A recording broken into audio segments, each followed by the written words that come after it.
বন্ধুরা, আজকে তোমাদের সাথে শেয়ার করব সানডের dinner recipe, special dinner recipe. সেটা হচ্ছে চিকেন কচুরি। এটা ঐশানি কয়েকদিন ধরেই বলছিল, মা চিকেন কচুরি বানাও, চিকেন কচুরি বানাও।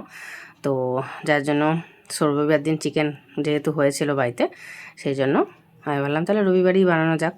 আর বৃষ্টিও পড়ছে, একটু ওয়েদারটাও একটু ঠান্ডা ঠান্ডা রয়েছে, তাহলে রবিবার দিনে চিকেন কচুরিটা বানানো যাক। তো তোমাদের সাথেও রেসিপিটা শেয়ার করছি, দেখো।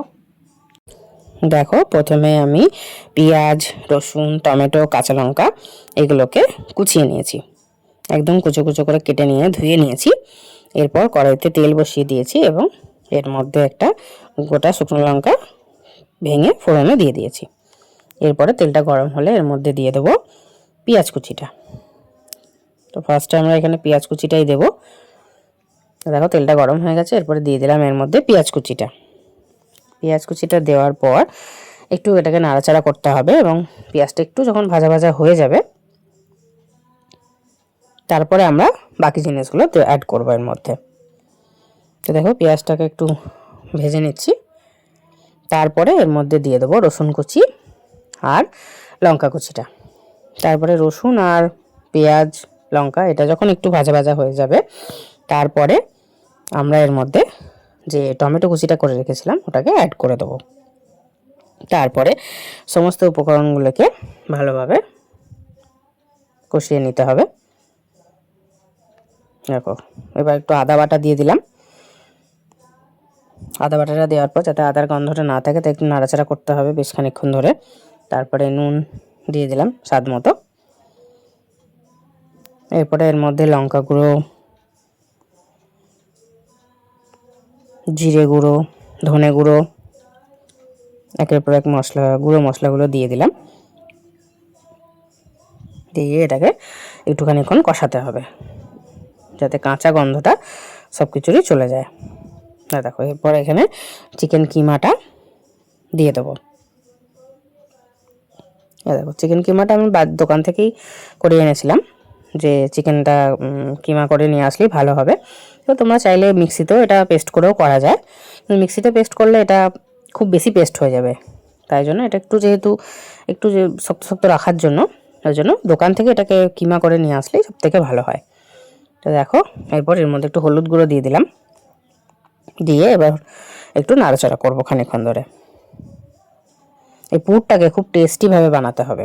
এই পুরটা যদি খুব টেস্টিভাবে বানানো হয় তাহলে কিন্তু এটা শুধুই খাওয়া যাবে, এর সাথে আর কোনো কিছু লাগবে না।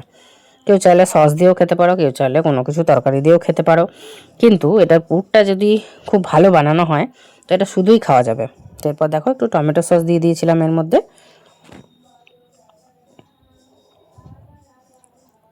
টমেটো সসটা দেওয়ার পরে খানিকক্ষণ একটু নাড়াচাড়া করব, কারণ এটাকে যতটা একটু কষিয়ে একটু সুন্দর করে রান্নাটা করা যাবে তত কিন্তু এর টেস্টটা খুব ভালো হবে। তো এরপর এর মধ্যে একটু গরম মশলা গুঁড়ো দিয়ে দিলাম, যাতে গরম মশলা গুঁড়োর একটা যে টেস্ট আছে সেটা এর মধ্যে যায়। একটা গন্ধ আছে খুব সুন্দর, সেটা এর মধ্যে পাওয়া যাবে। এর জন্য অল্প করে একটু গরম মশলা দিয়ে দিলাম। ঐশানি কিন্তু অন্য কিছুতে লঙ্কা পছন্দ করে না দেওয়াটা, কিন্তু চিকেন বা কোনো কিছুতে যদি লঙ্কা দিই, চিকেনের কোনো রেসিপিতে, তাহলে কিন্তু ও কিন্তু বারণ করে না। এরপরে দেখো এর মধ্যে একটু সেদ্ধ আলু ভেঙে আমি দিয়ে দিচ্ছি। আলুটা সেদ্ধ করেই রেখে দিয়েছিলাম, এর মধ্যে ভেঙে সেটা দিয়ে দিলাম। এরপর এখানে আমি আলুটা এর মধ্যে ভালো করে এর সাথে মিশিয়ে নেব, যাতে একটু বাইন্ডিংটা ভালো হয়। তো সেই কারণে আলুটা এর মধ্যে ভেঙে দিয়ে দিলাম। এরপর এটাকে মিশিয়ে নিচ্ছি। আলুটা ভালো করে এটার সাথে মিশে গেলে তারপরে আমরা এটাকে নামাবো। তো দেখো আলুটা খুন্তি দিয়ে ভালো করে মিশিয়ে নিচ্ছি এর মধ্যে। এই দেখো এটা কিন্তু একদম গায়ে লাগা লাগা হয়ে গেছে। এরপর এটাকে আমি থালায় নামিয়ে এটাকে কিন্তু ঠান্ডা করতে হবে। গরম অবস্থায় কোনো মতেই এটাকে ইউজ করা যাবে না, তাই এটাকে নামিয়ে নিয়ে একটু ঠান্ডা করে নেব। হ্যাঁ, এর মধ্যে যে লঙ্কাটা ফোড়ন দেওয়া হয়েছে ওটা তোমরা পরে তুলে ফেলেও দিতে পারো, কারণ এটা কচুরির মধ্যে দিলে হয়তো ভালো লাগবে না খেতে। আমি পরে এটাকে ফেলে দিয়েছিলাম, যখন এর পুরগুলো ভরেছি তখন লঙ্কাটাকে তুলে ফেলে দিয়েছিলাম। এরপরে দেখো আমি এটাকে ঠান্ডা করতে দিয়ে ময়দাটা মেখে নিচ্ছি। ময়দার মধ্যে নুন, তারপরে চিনি, তারপর যেমন ময়ানের জন্য সাদা তেল দেওয়া হয় সেরকম দিয়ে এটাকে মেখে নেব। একটু ভালো করে এটা ময়ান দিতে হবে যাতে জিনিসটা নরম হয় খেতে। দেখো এবার এটাকে মেখে নিলাম। এই দেখো এরকম নরম করে মাখতে হবে জিনিসটা। এই দেখো এরকম নরম করে মেখে নিলাম। তারপরে আমি লেচিগুলো কেটে নিয়ে চলে এলাম। পুরটা ঠান্ডা হয়ে গেছে এতক্ষণে। এরপর আমি পুরগুলো এক এক করে ভরে নেব। এবার দেখো পুর একটু বেশি করেই পুর দিতে হবে, আর এটাকে খুব ভালোভাবে এটাকে কিন্তু সিলটা করতে হবে। এই পুর ভরার সময়টা এটার একটু ডিফিকাল্ট আছে, কারণ যেহেতু এটা একটু তেলের জিনিস সেহেতু এটা একটু বেরিয়ে যাওয়ার চান্সটা বেশি থাকে। তাই এর পুর ভরার সময়টা খুব সাবধানে করতে হবে। পুরোটাকে ভরে ভালো করে এটাকে সিল করে দিতে হবে। দেখো আমি একটা একটা করে সবগুলোতেই পুরগুলো আগে ভরে নেব। দেখো পুরটা একটু বেশি করে দিলেই তবেই ভালো লাগবে, না যদি কম দেওয়া হয় সেক্ষেত্রে ভালো লাগবে না, কম কম লাগবে।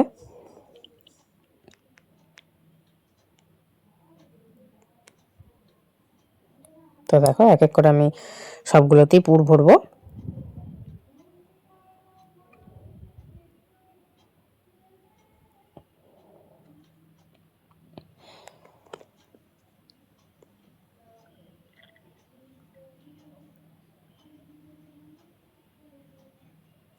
এই দেখো এক এক করে পুরগুলো ভরতে হবে। একটু মুখটা সিল করার সময় একটু ভালো করে করতে হবে যাতে এটা বেরিয়ে না যায়। আর সিলটা ভালো করে না করলে পরেও কিন্তু এগুলো বেরিয়ে যেতে পারে।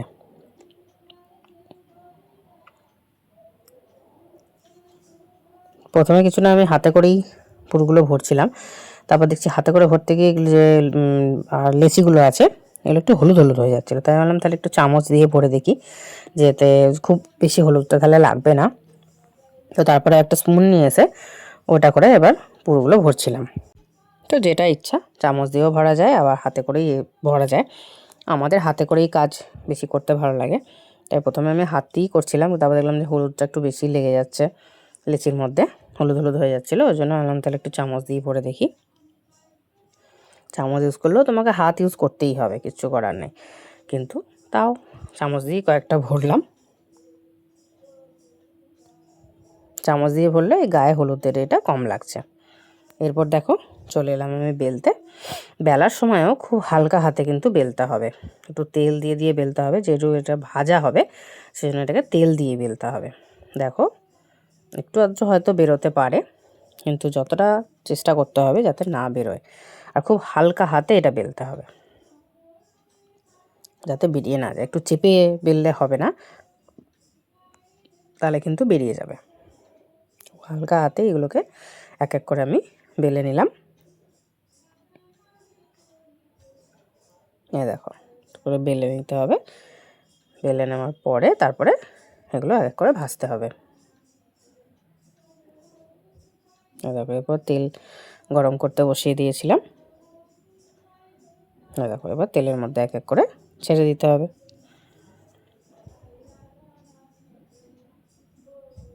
এরপর আমাদের যেমন একটু গোল্ডেন ব্রাউন করে না ভাজলে পছন্দ করে না, তাই একটু যখন লাল লাল দাগ লুচির গায়ের মধ্যে ধরবে, কচুরির গায়ের মধ্যে, তখন আমরা এটাকে তুলে নেব। দেখো এক এক করে আমরা লুচিগুলো ভেজে নেব।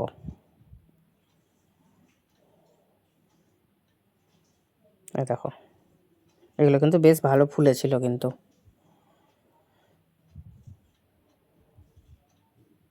দেখো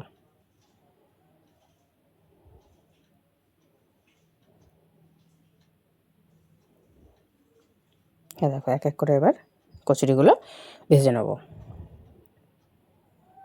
এই রেসিপিটা কিন্তু খেতে কিন্তু খুব ভালো হয়, কারণ দেখলাম আমরাও খেয়ে যে ঐশানীও এটা খুব পছন্দ করে, ঐশানীর দিদিও ভালোবাসে, সবাই ভালোবাসে খেতে। করে দিলে তো সবাই ভালোবাসবেই খেতে, আর টেস্ট যদি হয় তাহলে তো আরও ভালোবাসবে সবাই খেতে এটা। দেখো এক এক করে কচুরিগুলো ভেজে নিচ্ছি। দেখো তেলটাকে কিন্তু খুব জ্বালালে হবে না, তাহলে কিন্তু একবার দিলেই একদম পুরো লাল হয়ে যাবে। ওই জন্য একটু কমিয়েই জিনিসটা ভাজতে হবে, যাতে ভাজাও হয়ে যায়, যাতে কাঁচাও না থাকে। কারণ যেহেতু এই লেচিগুলো একটু মোটা হয়, সেহেতু যাতে কাঁচাও না থাকে। এই দেখো সব লুচিগুলোই যে ফুলছে এমন ব্যাপার নয়, এক একটা ফোলেনি, আবার এক একটা দেখো খুব সুন্দরভাবে আবার ফুলছেও। মাখাটার উপর ডিপেন্ড করে যে লুচিগুলো ফুলবে কিনা, কিন্তু এখানে যেহেতু চিকেনের পুর দেওয়া আছে সেজন্য সব লুচিগুলো হয়তো ফোলেনি, কিন্তু একটু একটু করে কিন্তু সবগুলোই ফুলেছে। খুব যে লুচি যেমন হয় একদম, যখন আমরা লুচি করি শুধু তখন যেমন ফোলে, বা মটরশুঁটির কচুরি করলে যেমন ফোলে, সেরকম হয়তো ফোলেনি, কিন্তু ভালোই ফুলেছিল, যাতে কাঁচাটাও না থাকে আর জিনিসটা খেতেও ভালো লাগে। এই দেখো এখানে এরপর ঐশানি আর ঐশানির দিদি নিয়ে প্রায় বসে পড়েছে, এর সাথে ওরা আলুর দম নিয়েছে। এই দেখো ঐশানি প্রায় খেতে বসে পড়েছে। দেখো ভিডিওটা তোমাদের কেমন লাগলো কমেন্ট করে জানিও বন্ধুরা, আর আমাদের ঐশানিস ডায়েরি চ্যানেলটাকে লাইক আর সাবস্ক্রাইব করতে কিন্তু ভুলো না।